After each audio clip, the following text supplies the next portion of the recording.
청취자 여러분 안녕하세요. 오늘은 좀 복잡해 보일 수 있지만 굉장히 중요한 법률 문제를 한번 파헤쳐 보려고 합니다. 네, 안녕하세요. 법무법인 지편전 임면석 변호사님이 작성하신 문서를 바탕으로 할 건데요.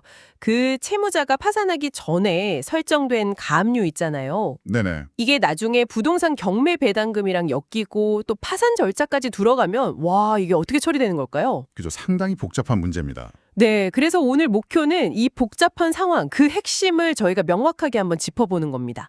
바로 시작해볼까요? 네, 좋습니다. 오늘 다룰 이야기는요. 특정 부동산 경매 사건에서 시작합니다. 사건 번호나 채무자 성함은 익명으로 처리했고요. 채무자 A씨라고 하죠. 네, A씨. 이 A씨 소유 부동산이 경매로 넘어갔는데 중요한 건 이 A씨가 파산 선고를 받기 전이에요.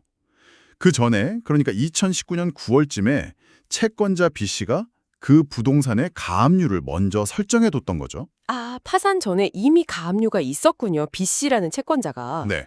그리고 나서 이제 부동산 경매가 진행됐고 2020년 11월에 이 B씨 앞으로 배당금이 책정됐습니다.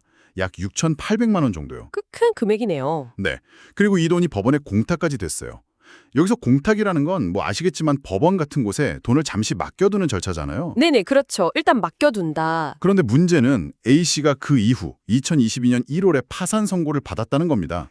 서울 회생법원 사건이고요. 이것도 사건 번호는 비실명 처리했습니다. 아, 그러니까 순서가 가압류 설정 2019년 9월, 배당금 책정 및 공탁 2020년 11월, 그리고 파산 선고 2022년 1월. 시간 순서만 보면 B씨가 그냥 공탁된 돈 취득하면 되는 거 아닌가? 이렇게 생각하기 쉬운데요. 네, 그렇게 보일 수 있죠. 하지만 여기서 이제 법적인 중요한 포인트가 나옵니다. 일단 파산 선고가 딱 내려지면요. 그 이전에 어떤 절차가 얼마큼 진행되었던 상관없이 모든 채권 관계는 기본적으로 파산법의 통제 아래로 들어오게 됩니다. 재편되는 거죠. 아하, 파산 선고가 일종의 기준선이 되는 거군요. 맞습니다. 그래서 가압류 채권자 B씨가 경매 절차에서 배당받을 권리가 인정돼서 돈이 법원에 공탁까지 되었더라도 일단 파산 절차가 개시된 이상 최종적으로 그 돈을 수령하려면 파산법에서 정한 절차, 바로 채권조사라는 공식적인 확정 절차를 거쳐야만 합니다. 아, 그 채권 조사를 받아야 한다. 그냥 공탁됐다고 바로 찾아갈 수 있는 게 아니군요. 네, 그렇습니다. 그게 핵심이에요. 그럼 B씨의 가압류는 우리가 흔히 듣는 저당권 같은 별채권하고는 다른 건가요? 별채권은 좀 우선적으로 받는다고 들었던 것 같은데. 오, 정확하게 보셨습니다. 별채권은 담보권처럼 파산 절차와는 좀 별개로 독립적으로 자기 채권을 우선 변제받을 수 있는 아주 강력한 권리입니다. 그런데 가압류는 본안 소송에서 이길지 질지 확정되기 전까지 채무자 재산을 그냥 임시로 묶어두는 조치일 뿐이거든요. 아, 임시 동결 같은 거군요. 그렇죠. 그렇기 때문에 파산 절차 안에서는 별채권과 같은 그런 강력한 지위를 인정받지는 못합니다. 그래서 파산 관제인 입장에서는 아직 파산법상 채권이 정식으로 확정되지 않은 B씨에게 이 큰 배당금이 덜컥 지급되는 걸 막아야 할 의무가 생긴 거죠. 전체 채권자의 이익을 위해서요. 그렇군요. 파산 관제인의 역할이 참 중요하네요. 그럼 실제로 이 파산 관제인이 B씨에게 돈이 지급되는 걸 막기 위해 어떤 조치를 취했나요? 문서 보니까 좀 어려움이 많았다고 나오던데요. 네, 맞아요. 쉽지 않았던 것 같습니다. 우선 파산관제인이 법원 공탁계, 돈을 맡아두고 있는 곳에 연락해서 이 배당금 지급을 잠시 보류해달라고 요청을 했죠. 네. 그런데 문제는 이미 부동산 매각 절차가 다 끝나버린 상태라서 가압류 자체를 취소하거나 하기는 좀 어려운 상황이었던 거죠. 아, 이미 팔려버려서? 네. 그리고 심지어 은행에서 이 공탁 관련 서류를 떼는 과정조차도 좀 순탄치 않았다고 해요. 파산관제인이 선임은 됐지만 아시다시피 파산 선고 초기에는 파산재단, 그러니까 채무자의 재산을 모아둔 그 주머니가 아직 제대로 형성되지 않아서 당장 쓸 수 있는 현금이 부족한 경우도 많거든요.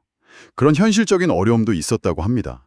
와, 정말 실무적인 어려움이 많군요.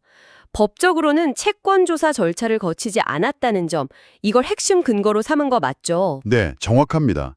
파산 절차에서 채권자가 배당을 받으려면요, 반드시 파산 채권 신고를 먼저 해야 하고 그 다음에 채권 조사를 통해서 이 채권이 진짜 존재하는 건지 금액은 얼마가 맞는지 등을 공식적으로 인정을 받아야 합니다. 법률 규정이 그렇게 되어 있어요. 네네. 그래서 파산관제인은 B 씨가 이 절차를 모두 마치고 그걸 증명하는 파산 채권표 등본 같은 서류를 제출해야만 공탁금을 내줄 수 있다. 이렇게 공탁 담당자에게 강하게 주장했던 거죠. 문서에 보면 파산관제인이 공탁 담당자에게 아시잖아요. 이렇게 짧지만 아주 함축적인 표현으로 의사를 전달했다고 나오는데 참, 그 실무적인 어려움 속에서도 원칙을 지키려고 노력한 모습이 엿보입니다. 네, 아시잖아요. 한마디에 많은 의미가 담겨 있네요. 결국 이런 절차 하나하나가 모든 채권자에게 공평하게 재산을 나눠줘야 한다는 파산 제도의 큰 취지를 지키기 위한 과정이었군요. 그렇습니다. 모든 채권자가 법 앞에서 평등하게 정해진 절차에 따라 배당을 받아야 하니까요. 특정 채권자에게 먼저 유리하게 지급될 수는 없는 거죠. 네. 참고로 이 문서 후반부에는 개인 회생 절차와 비교하는 내용도 잠깐 나오는데요. 아, 개인 회생은 또 다른가요? 네, 조금 다릅니다. 개인 회생 절차가 개시되면 변제계획 인가 전까지는 가압류 같은 강제 집행이 중지되거나 금지될 수 있고요. 그리고 변제계획이 인가되면 그 계획 자체가 효력을 갖게 됩니다. 파산처럼 기존 권리관계를 전면적으로 재편하는 것과는 또 다른 방식으로 채무 조정을 하는 거죠. 이처럼 파산과 회생은 각 절차마다 기존의 법률 관계에 미치는 영향이 좀 다릅니다. 그렇군요. 파산과 개인 회생, 비슷해 보이지만 법적으로는 상당히 다른 효과를 가지네요. 네, 맞아요. 목적은 채무자의 제기지만 그 과정과 효과는 다르죠. 결국 이 사건의 최종 결론이 어떻게 됐는지는 문서에 나와 있지는 않지만 저희가 오늘 중요한 원칙은 확실히 확인한 것 같습니다. 네, 정리를 한번 해보자면 이렇습니다. 설령 파산 선고 이전에 가압류가 이루어졌고 그에 따라서 경매 절차에서 배당금이 책정되어 공탁까지 되었다 하더라도 일단 파산 절차가 시작되면 모든 것은 파산법의 규율 아래 놓이게 된다는 것. 네. 특히 파산 절차 내에서 정식으로 채권 조사를 통해 채권이 확정되지 않았다면 파산관제인은 해당 배당금이 특정 채권자에게 먼저 지급되는 것을 막아야 하고요. 그 돈을 파산재단으로 확보해서 전체 채권자들을 위해 공평하게 분배할 준비를 해야 할 의무가 있다는 것입니다. 네, 오늘 임윤석 변호사님의 문서를 통해서 파산 실무의 한 단면을 정말 깊이 들여다본 것 같습니다. 법률 용어가 중간중간 좀 어렵긴 했지만 그 안에 얽힌 채권자, 채무자, 그리고 파산 관제인, 이 각자의 입장과 또 현실적인 고민, 그리고 절차의 중요성을 생생하게 느낄 수 있었네요. 그렇죠. 법주문 뒤에 숨겨진 실제 이야기들이죠. 네. 청취자 여러분께서는 오늘 이야기를 들으시면서 어떤 생각을 하셨나요? 이렇게 법과 현실이 부딪히는 지점에서 권리와 의무의 균형을 어떻게 찾아가야 할지 잠시 생각해보는 시간을 가져보시는 것도 좋을 것 같습니다. 네, 오늘 논의는 여기까지 하겠습니다. 다음 시간에 저희는 더 흥미로운 주제로 다시 찾아뵙겠습니다. 감사합니다. 감사합니다.